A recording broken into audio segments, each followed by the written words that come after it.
Are you gonna shoot the questions?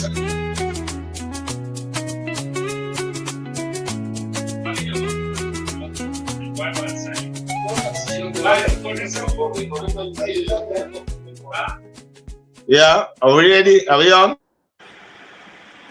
Hello, welcome to Different Perspectives. I'm Paul Indiho in Washington. Kenya is mourning the passing of former Prime Minister Raila Odinga, who died at age 80 while receiving medical treatment in India. For more than 4 decades, Raila stood at the heart of Kenya's political story, a freedom fighter, a reformist, and one of the most consequential figures in the country's democratic evolution. Today, we take a closer look at his life, his legacy, and the controversies that defined his remarkable career. Joining me from Nairobi, Kenya, is David Ohito, a journalist who for many years covered and closely followed Raila Odinga's political journey.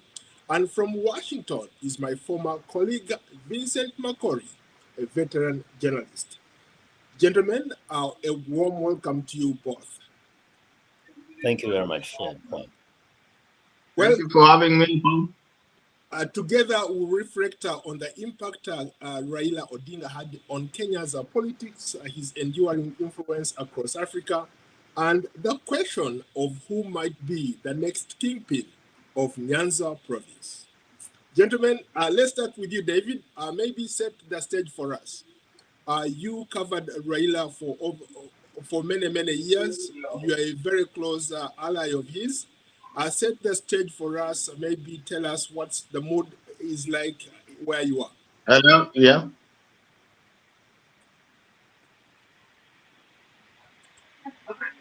Thank you very much for having me, and it's nice to see my colleague and peer Vincent Makori on the set with us. I would want to say I covered Raila Odinga for about 24 uninterrupted years as a journalist with the Standard Media Group, where I was a cub reporter rising to the ranks of news editor and also appearing on commentary shows for the sister TV station KTN. And I would say one of the most colorful politicians in my career, spanning over 30 years to cover as a politician. A very straight-talking, honest man who would confound both friend and foe whenever he opened his lips. There are moments he would take a back seat, and whenever he was there in the back seat, people would say, "Where is Raila Odinga?" And when he emerged, of course, as a newsman or a news person, you knew you have a headline because he was a foremost news source across Kenya who spanned the East Africa and the entire African continent. A very amiable person, very lovable character who never shied from controversy any day. You could ask him any question and he would answer. And he would educate you on the history of the politics of this country with very great detailed memory lanes, reminding you of how we fought for independence, the struggles within the independence, the first struggle of the first 10 years of governance since independence, the KANU regime under President Daniel Arap Moi, and the fight for democracy and liberation. He would tell you in tones how they were betrayed, how he spent his time in jail, and he also has the record of being Kenya's longest detainee. For 8.5 years. He was behind bars, yet he survived that, and when he was released, he became one of the biggest political figures in the country, defining the politics of each regime until he breathed his last this morning. Thank you.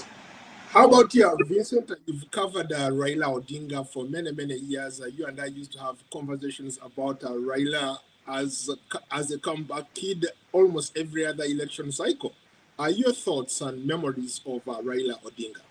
Yes, and and Raila have been around each other in terms of our job as journalists, covering him closely, sometimes from close range and sometimes from a distance, about the same time as my peer David, who we happen to have gone to college together.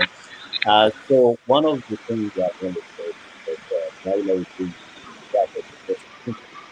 will be remembered as the most consequential politician in the Kenyan political landscape.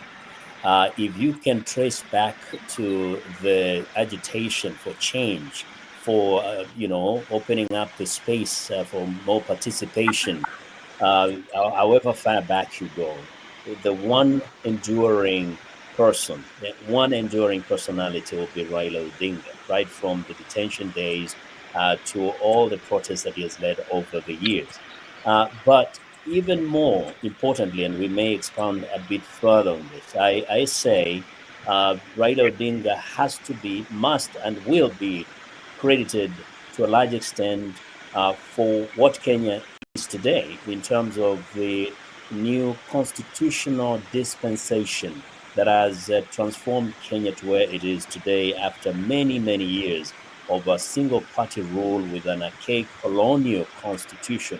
He was one of the most consequential person in terms of pushing for a new constitution, which has literally transformed the way Kenyans do business, transformed how the Kenyan nation is managed and governed. So that, for me, is one of the most significant thing about it. But also one other thing that I think I can borrow from a former Vice President Omalo Kijana, who was also a member of of the same party with him at some point. I think he did say that Raila Odinga elicited two things: you either uh, disliked him so intensely, or you loved him so passionately. Those who love him would die for him.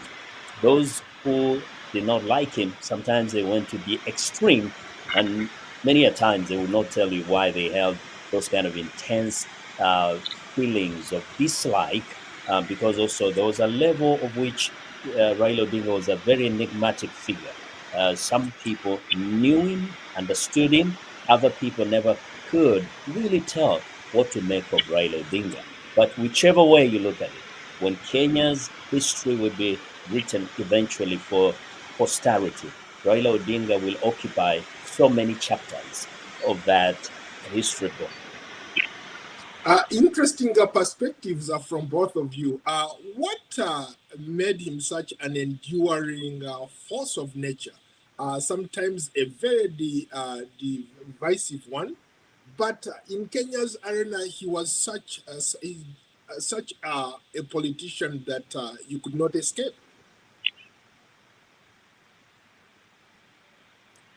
Is that to me or David? Any one of you can take it up. Yeah. David first. Okay, thank you. I think one of the core things that made Raila amiable to the populace is that he was such a people-driven politician. He was never, kind of confined by the trappings of power that he enjoyed, even when he was in the high office of the prime minister. He would walk the streets. I remember when I was bureau chief in Kisumu, there were no mobile phones. He would call the landline in office and tip me that today I want to take a walk to the Kibuye market, open air market, and listen to old mamas. What are they saying and what do they need done? And I would have what I would call the privilege of being with him in very rare conditions. He would tell me, if you have a car, come and pick me, so that people do not, because people will follow me. I don't want very many people to follow me when I use my official car. And he would drive in my car, would stop somewhere and simply take a walk through the market. He would sit down and take a calabash of porridge and his favorite boiled maize, or corn as you call it in the US. And he would listen to all the women, and they would tell him what their challenges of life were in Kenya and what they needed change: the cost of living, the release of political prisoners, and the opening of democratic space, And then he would later on call a presser to say the people have spoken to him, the people have sent him to say A, B, C, D, and that is how he became relevant. And I think I agree with Vincent, my brother, that one politician who really understood Raila Odinga best was Wamalo Kijana. Wamalo would say that in any political scenario, whenever you had Raila in the camp, you had better have him in your camp peeing outside than him outside peeing on you. You'd be in a lot of trouble. He would describe him like a rhino who would charge at you, and despite how mighty you are, you'd really go down. And that is what made Raila really resonate with the people. When he met children, he would carry children and talk to them like they're his own kids or grandchildren. And that make him get loved across board, the high and mighty. And then Raila developed this characteristic of having a think tank, normally carrying lots of politicians with lots of experience in the country's politics, academicians who would tell him this has happened in this country, this is how to approach it. The think tank really defined his politics for a very long time. And whenever they said, no, you're taking the wrong trajectory, I will take a back seat or recoil himself and return rebranded better and stronger. And that defined the critical moment in his political career when he decided that he would beat Kanu by joining the party. And his strategy was to go inside the party, learn the ropes, be bosom friends with President Moi and Kanu then, but watch this space. Whenever he left, Kanu has never been the same and has been going down the graph until today. That is Raila Odinga for you.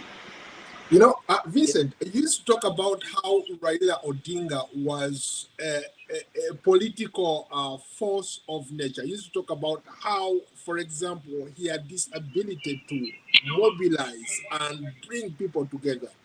From every politician that you can talk about in Kenya, Raila has, in a way, held on to their hand. Even the current president right now.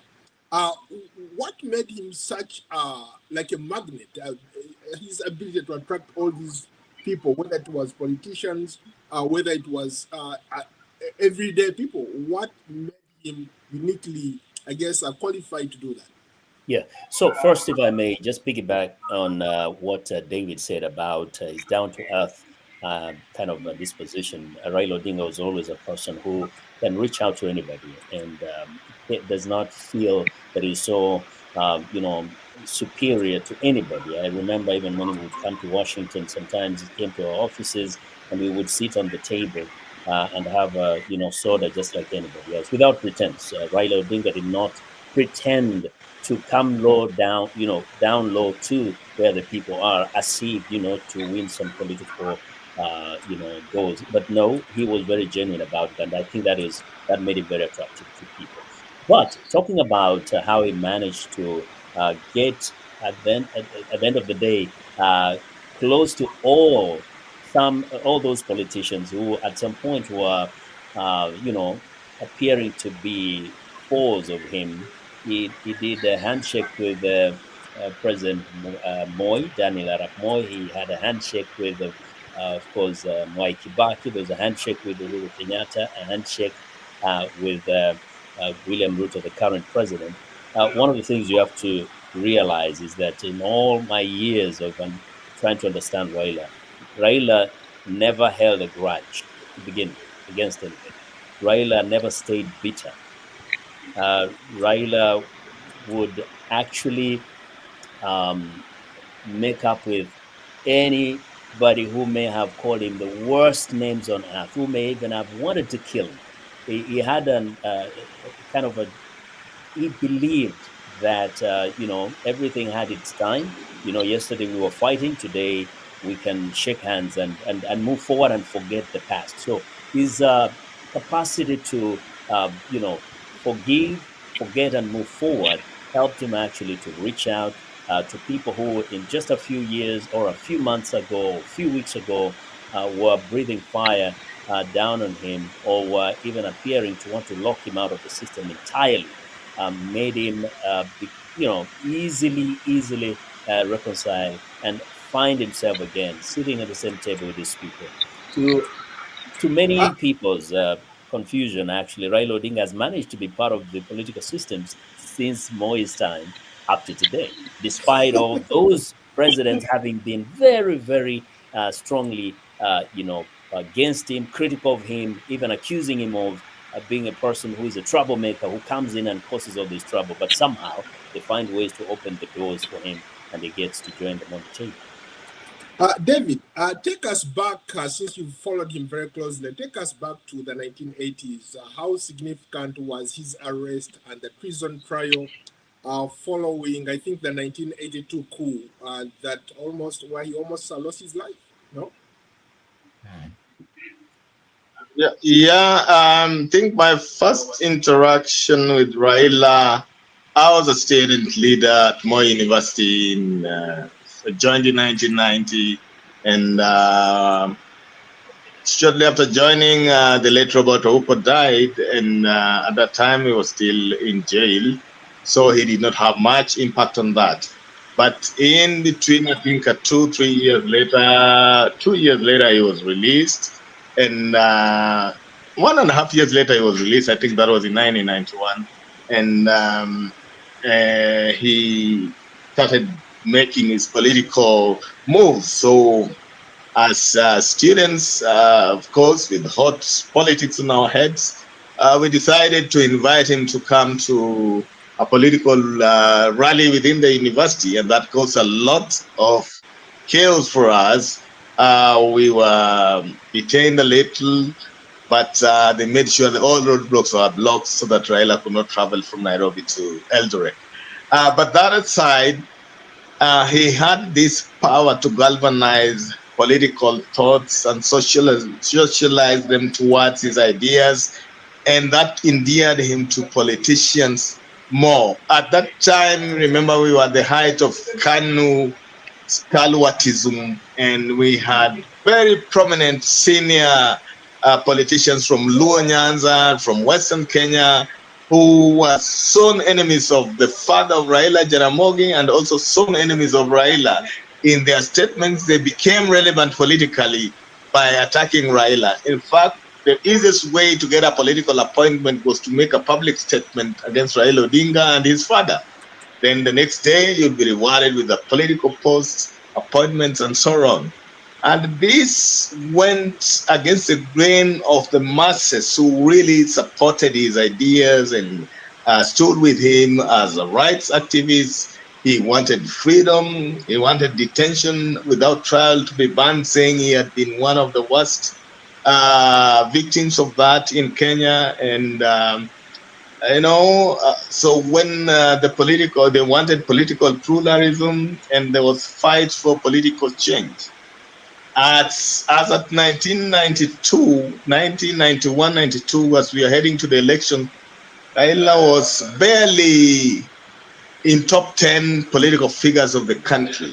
At that time, his father was still there, very strong, and had very strong generals around him, the likes of James Orengo, the likes of Professor Umamuga, the late Professor Umamuga, the likes of Anyang' Nyong'o, the likes of Oki or Kombaka.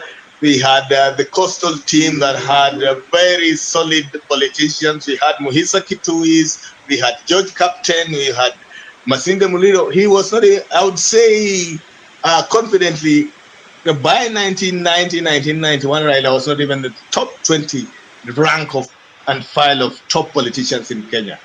But he kept on fighting on.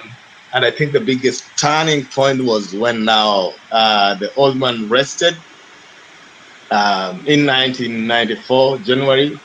And, without being even in the top 5 ranks of Ford Kenya, he decided to start his own political path.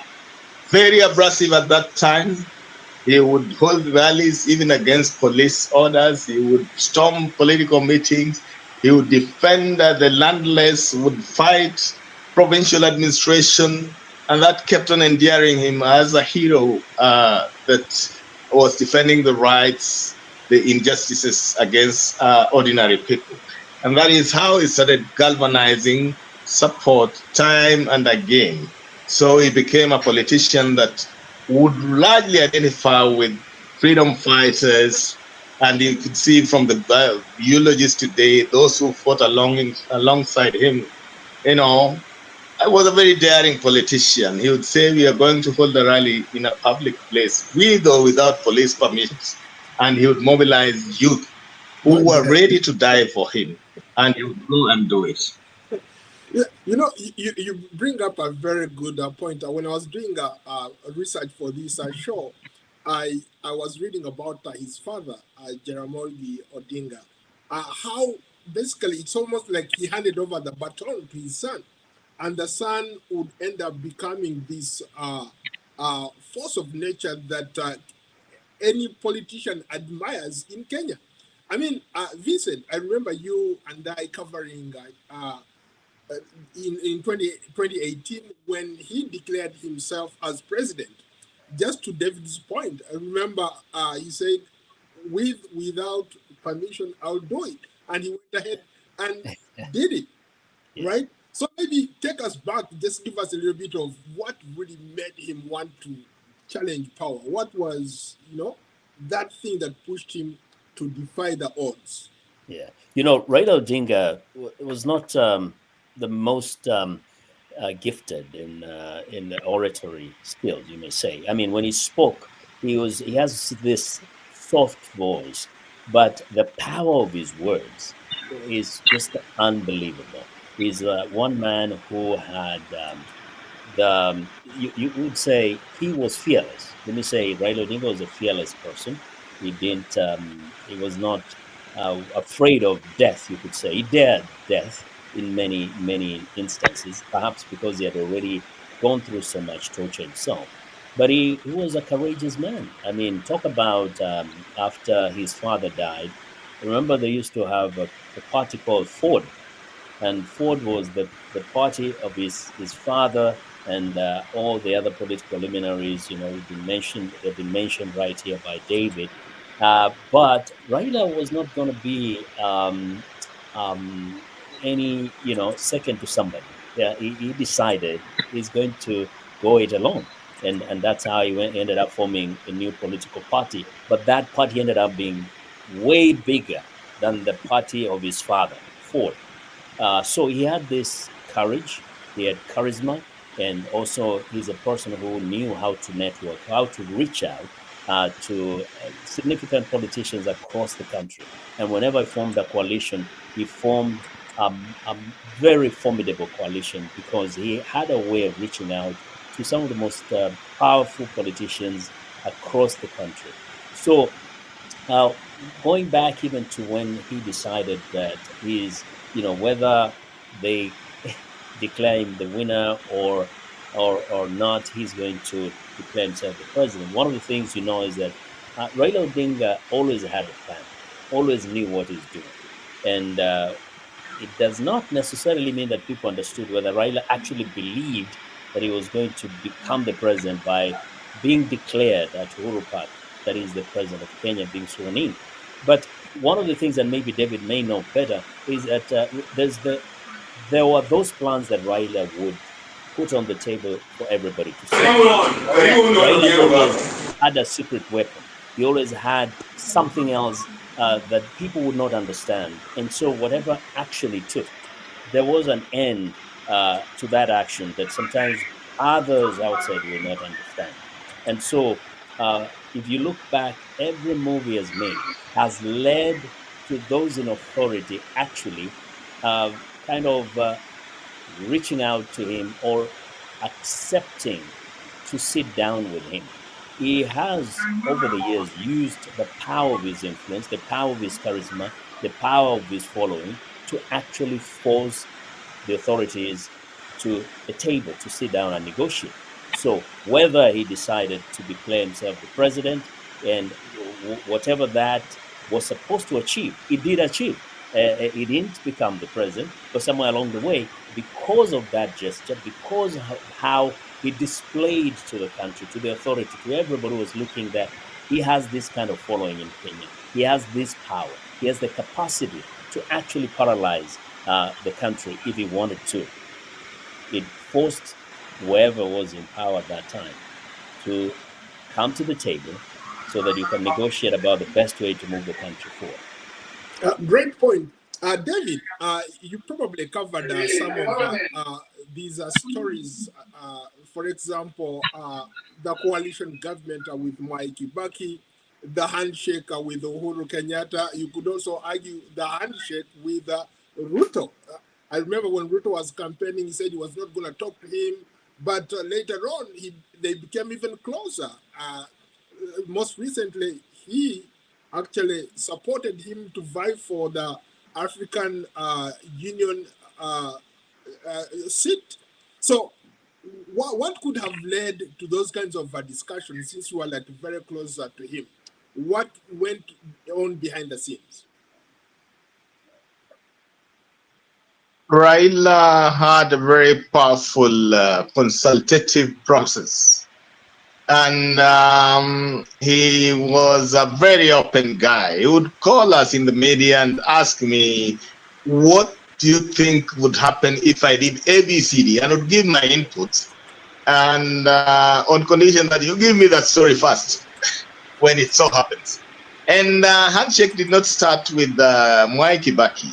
First handshake was in, I think that was 1991, when he and his party, National Development Party, NDP, then crossed and did a merger with KANU. Moi was the president, very strong with very political network spread across the country. He had the likes of George Saitoti, had the likes of J.J. Kamodo, who would call KANU stalwarts, and that really gave KANU the power. So the moment Moi managed to convince Raila to be on board, he demanded that they must be in the party structure. And remember, he was rewarded with the Secretary General of the party at a public rally in Kisumu, and by delegates of KANU who had been living by attacking him all the day, every day.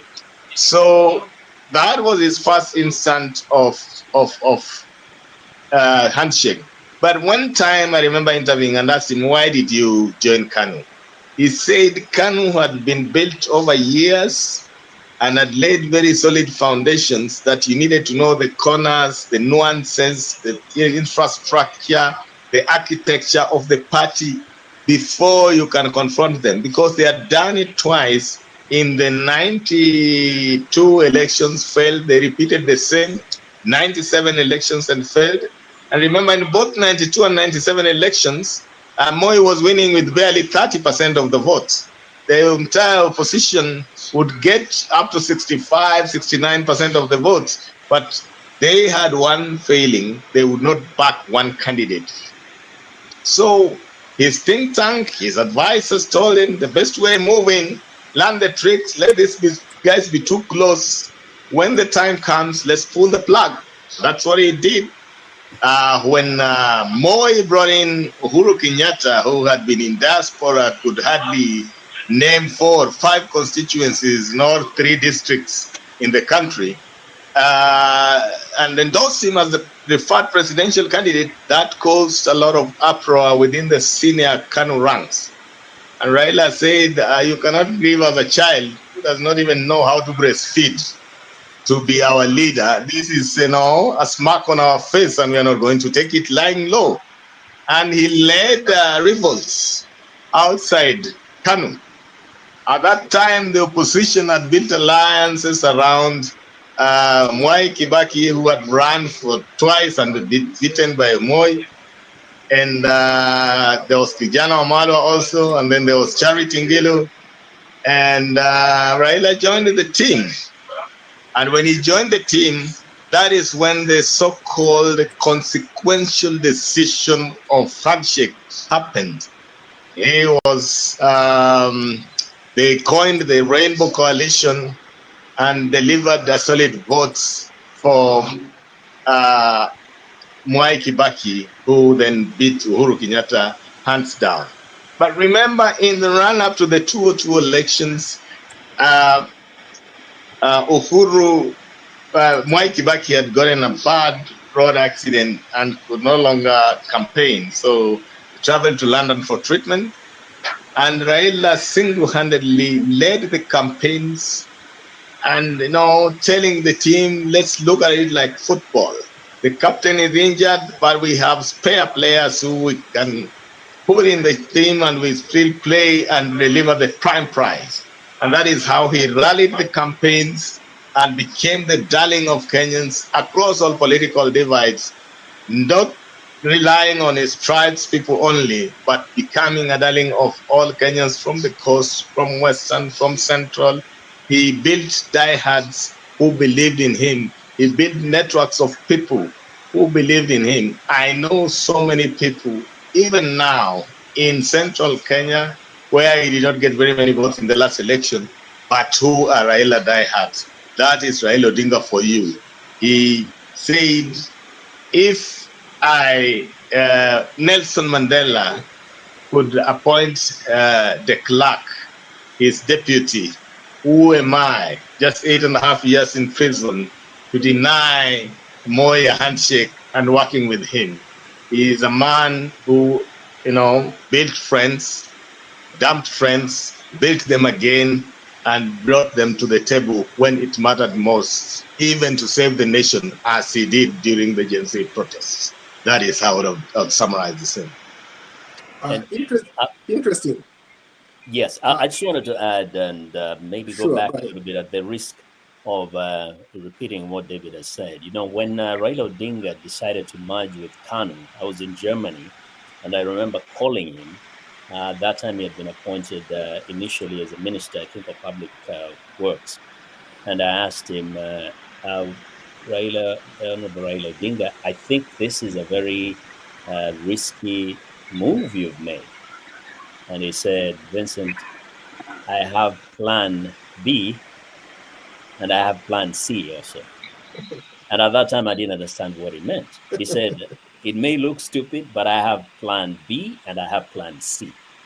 So, knowing what happened thereafter, as David has just, clearly elaborated, Raila was a master strategist. Raila was like a giraffe. When he was working on his strategy, he was seeing farther than any of the people around him, any of the people he was making deals with could see.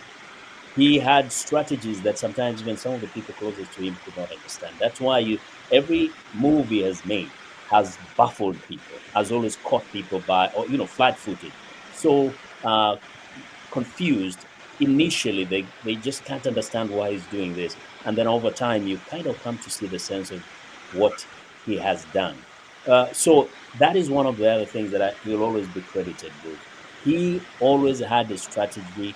He had a secret card that nobody would know.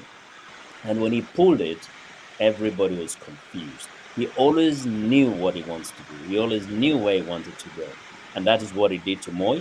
When Moi played that game on him and presented Uhuru Kenyatta at Kasarani Stadium, and everybody was like, oh, this was bound to happen. That's what some people thought. This was bound to happen anyway. Now look at Raila. He has no political party. Because actually, when I talked to him, I said, you're like a person who has been asked to burn your house and get into your enemy's house. So what happens when he kicks you out tomorrow?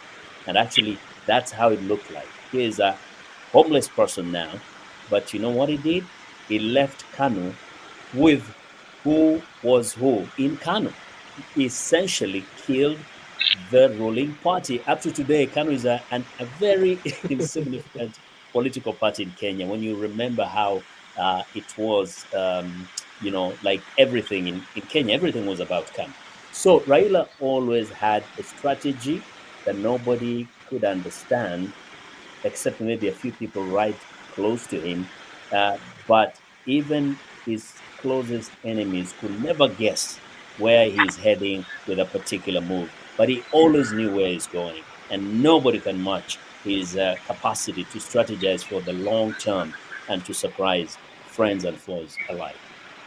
That's why he's such a consequential leader of our time. In case you are just joining us, we are talking about Kenya mourning the passing of former Prime Minister Raila Odinga, who passed away at age 80 while receiving medical treatment in India. For more than 40 years, Raila stood at the heart of Kenya's political story, a freedom fighter, a reformist, and one of the most consequential figures in the country's democratic process. And my guests are from Nairobi, Kenya, David Ohito, a veteran journalist who for many years covered and closely followed Raila Odinga.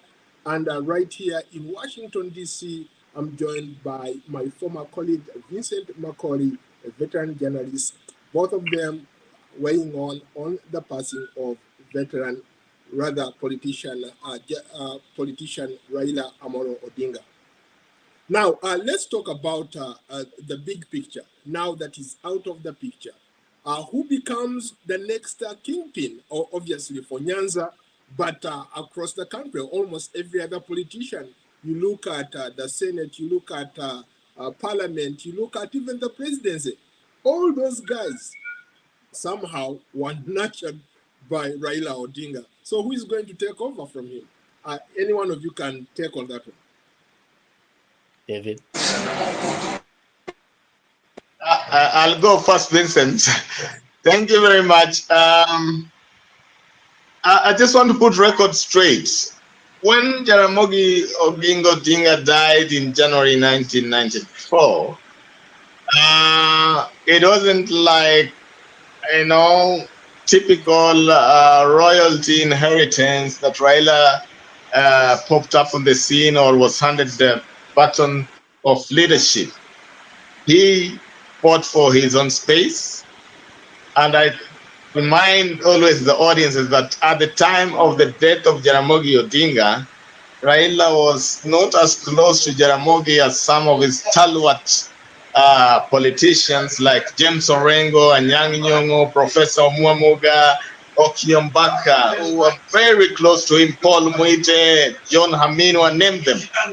And I know of so many meetings that Raila would hold out, Jaramogi would hold without even inviting Raila, only to tell him of the course later on.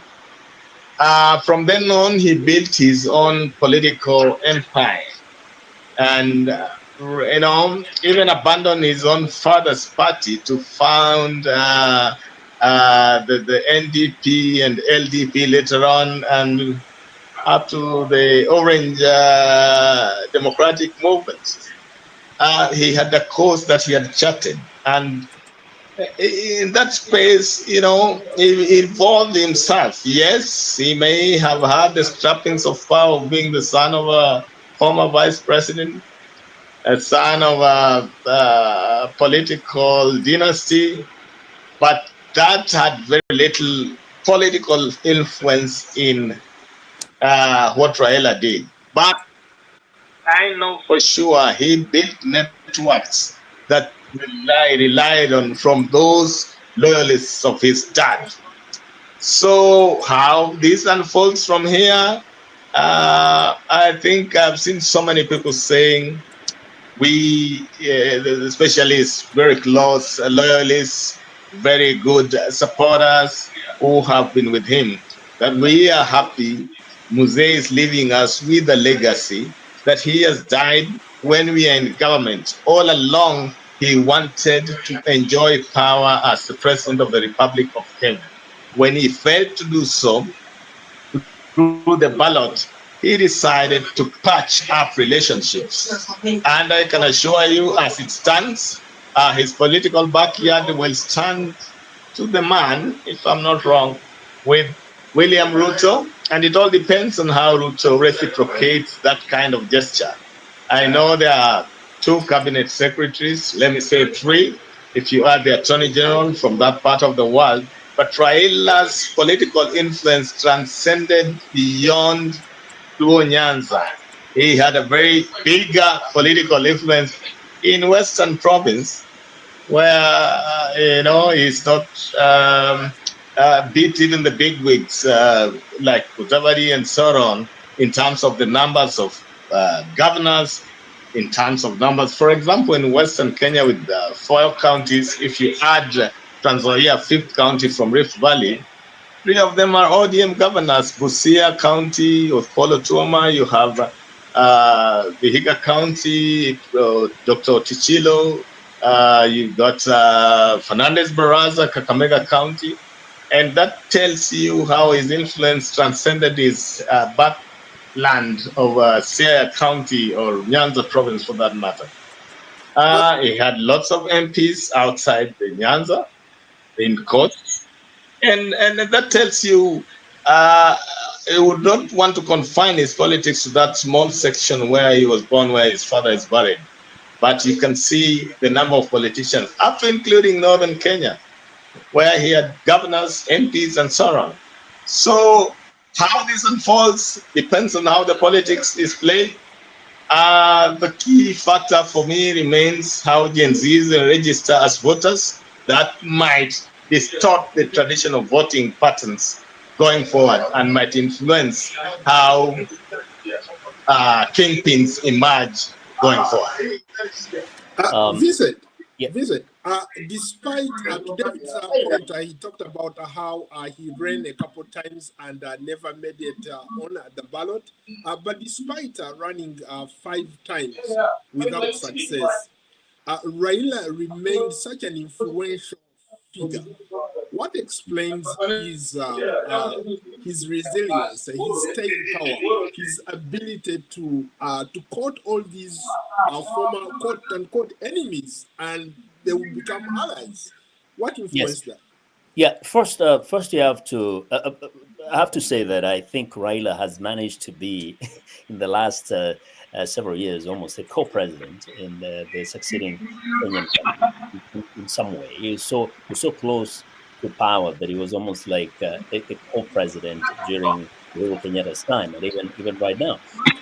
So going back to why he has continued being this very influential person in the Kenya's political system. First, you have to talk about, I would call it, the terror of his support.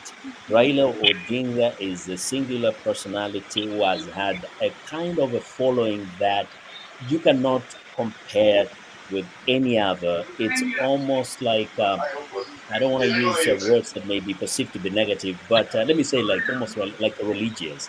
Raila Odinga has had the most loyal, most faithful following, and it's huge in numbers, not only from his backyard in terms of ethnicity, but even across the country. Those who really believe in him, those who really love Raila, are so loyal to him that just the sheer numbers, the sheer support that he has, the kind of force of supporters he brings to the table, literally terrifies the political establishment.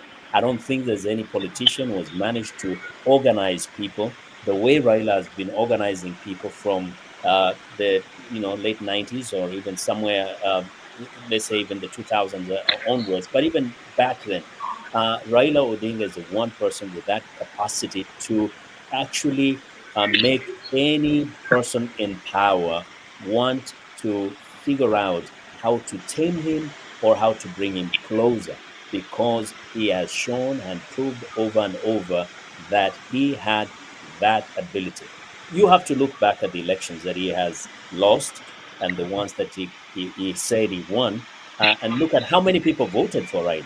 I mean, literally, Raila lost those elections by a small margin. And when you consider that, even when he lost, even if you consider that he lost, the margin was so small, meaning that he had about half of the voters, close to half of the voters, were always behind him, which proved that he had the capacity to actually, either if he wanted to go the negative way, to paralyze the country, if he wanted to go into the way of revolting and defying all kind of logic, and doing what some people had wanted him to do, actually literally to go to go crazy and take over by force.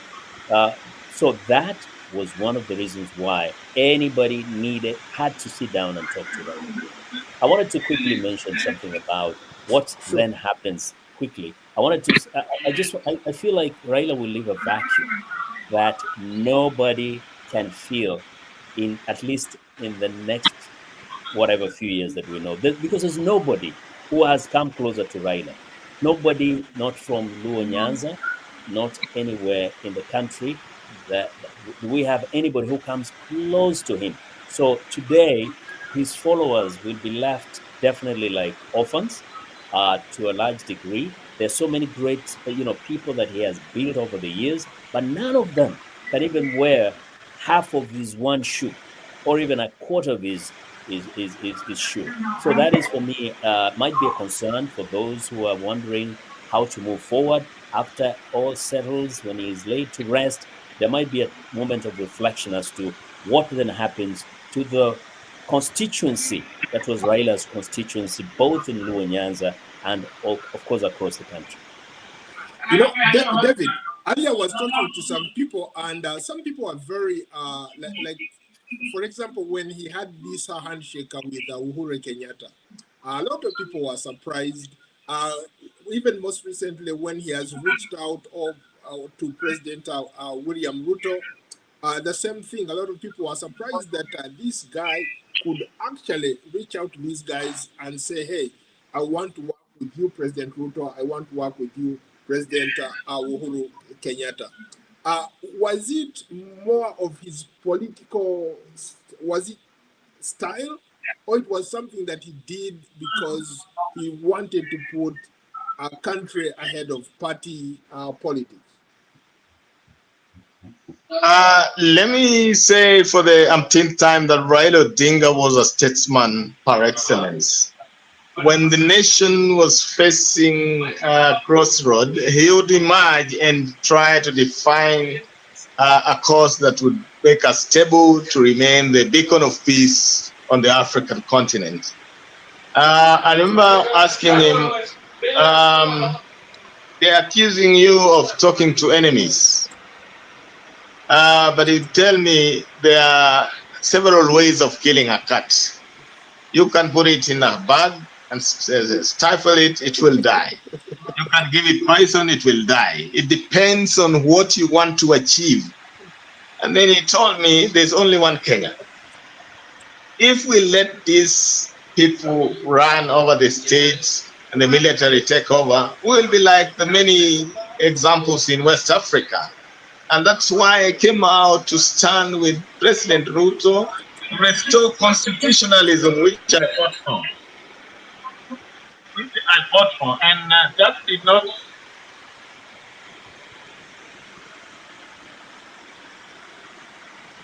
Hello, David. David, it looks like we lost you. David, are you still there? You're muted. David, you're muted. Unmute.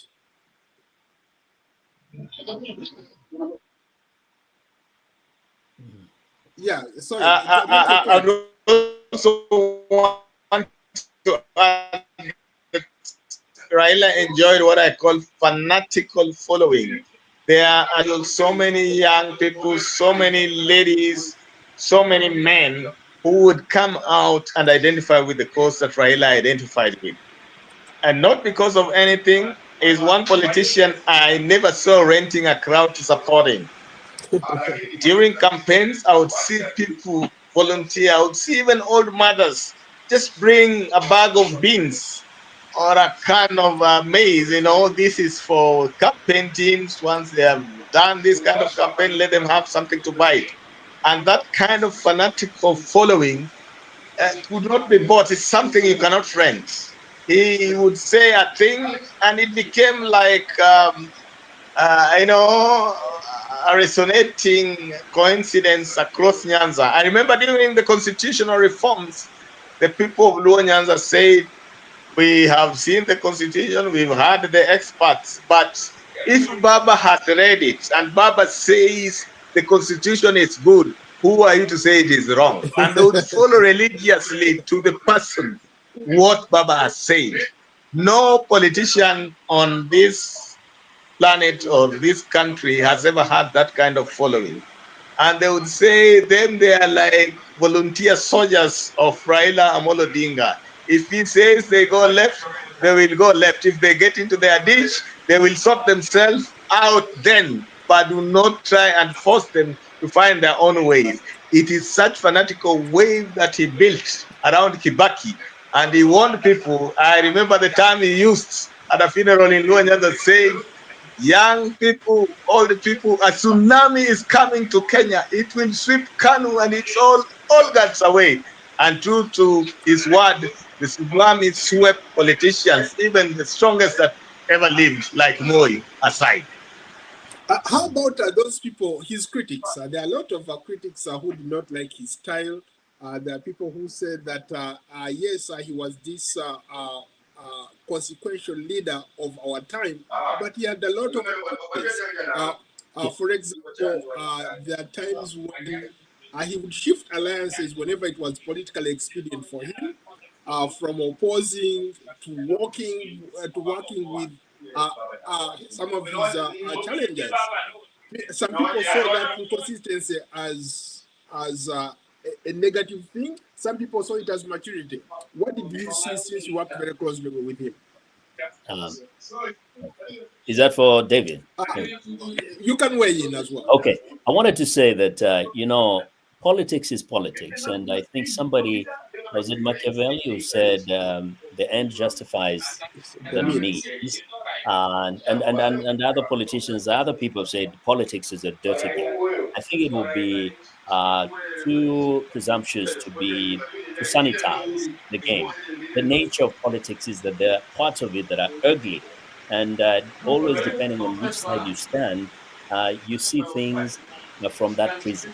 So for those who were on the other side, they do see certain things that were perceived from their perspective as negative on Raila's side. For example, when he made this overtures, or whether they were done behind the scenes, and eventually whether it was done from the other side when he did the handshakes, there are many people who would tell you he did not necessarily consult them, and so they didn't either understand the purpose of it. Some may have felt betrayed because they stood with him, they were ready to die for him. Some of the people died for him, and some felt that it was not appropriate to actually make up and have handshakes with those in power. So there are some of those people who felt betrayed. That's a fact. It's there. And some may say it, some may not say it. And of course, there are those who don't care whatever it means, but whatever he says, whatever he does, as David said, they had this fanatical following. They don't care. Whatever Baba says, we do. I remember talking to a lady. I was in Kenya for the election, and they said, "If Baba tells me to leave my husband today, I will do so."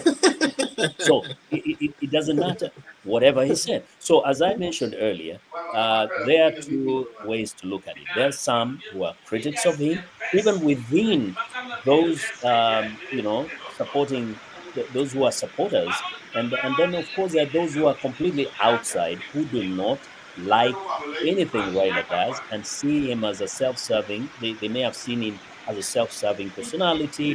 Whenever he came to their political establishment, they always said he came to wreck it, he came to destroy it from inside.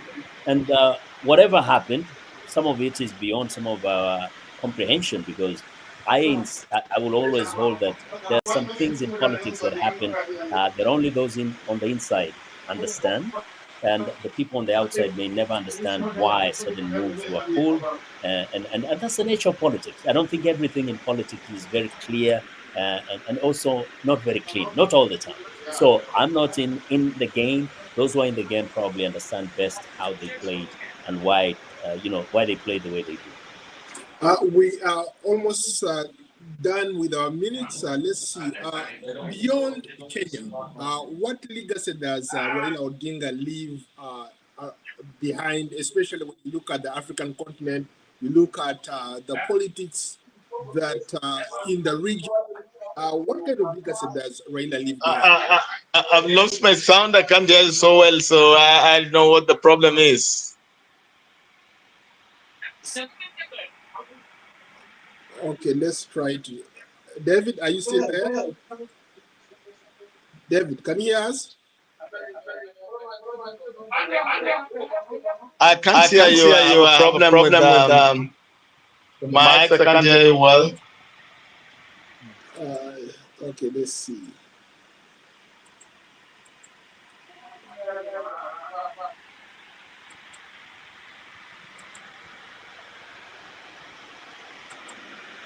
Patu, Hello? David, can you hear us? I have a problem with my sound. I can't hear. I can't hear. Okay, I think you are not muted, but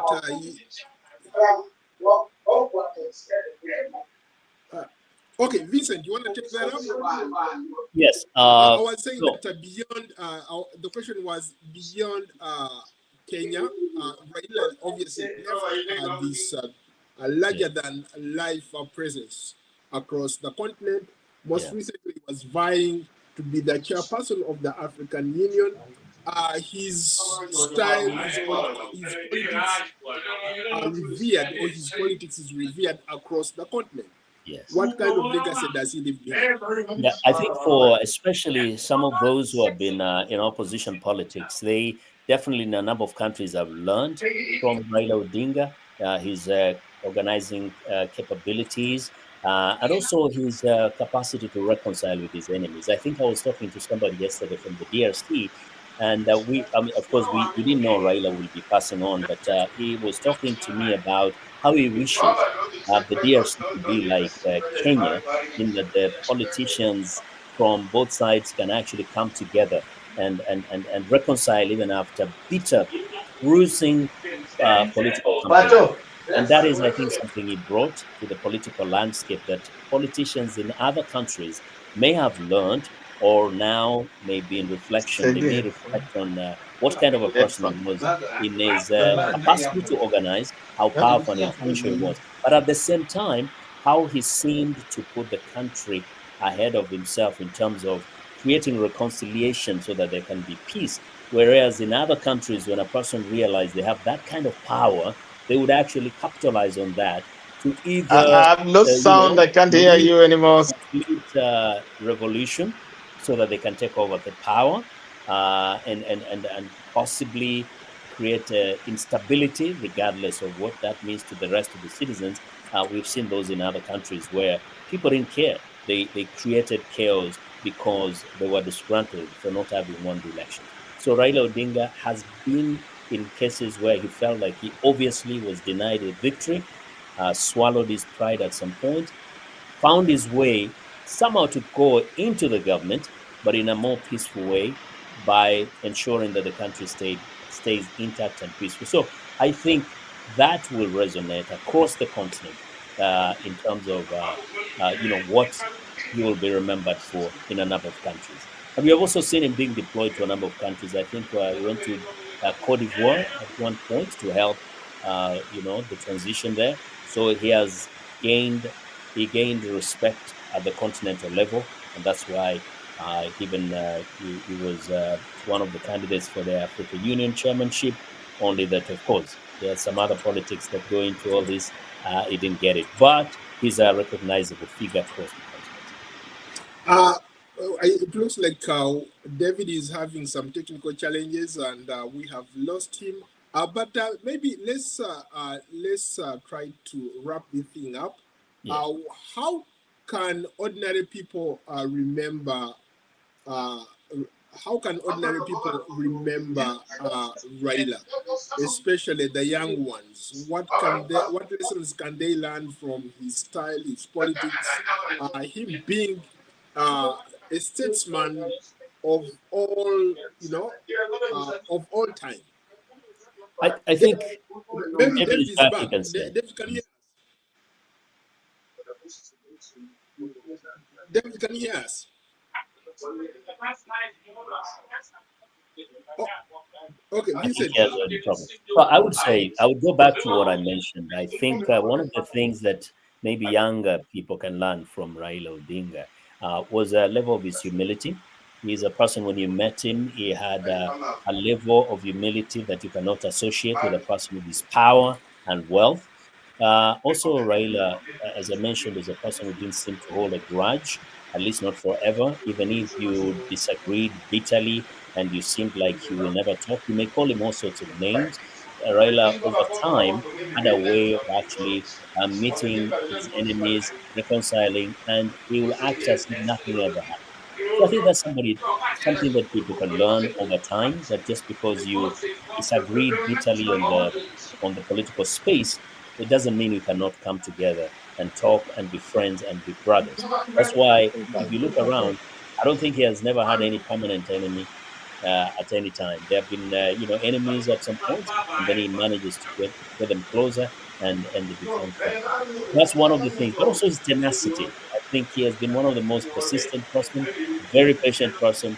He has worked in the political space for so many decades, hoping to become president. He never became president, but he never stopped, and he was never broken. He was never broken just because he felt, let's say, he has been denied the victory. Some people would be totally destroyed.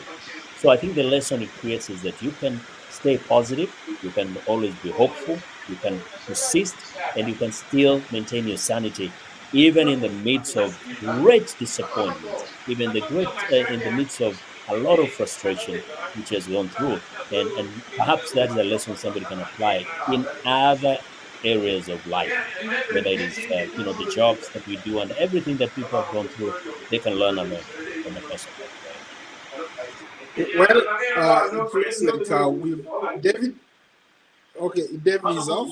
We've run out of time. Thank you so much, Vincent McCory and David Ohito. Thank you so much. David, are you still there? You have the last word.